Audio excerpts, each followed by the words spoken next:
Now see a classification of magnetic materials. See there are large number of elements found on the earth and different types of alloys are there. So now we are going to classify the material according to their magnetic properties. First one is here the diamagnetic substances. See here these are the substances which have got the paired electrons and net magnetic dipole moment of each atom is 0 in this case. But in paramagnetic substances, each atom has got unpaired electrons and net magnetic dipole moment of the each atom is non-zero. Similarly, here ferromagnetic substances, here also the magnetic dipole moment of the each atom is non-zero.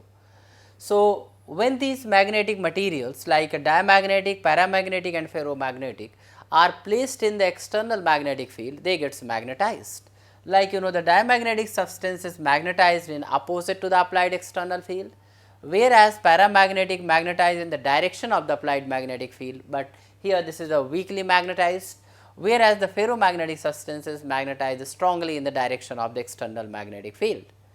So, these are some examples of the diamagnetic substances like antimony, bismuth, copper, lead, alcohol, mercury, etc.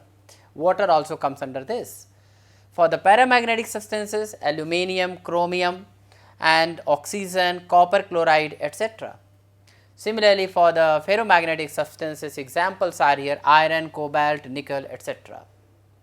So, now we will study about the different properties of these magnetic materials one by one. So, let us discuss first one is the diamagnetic substances.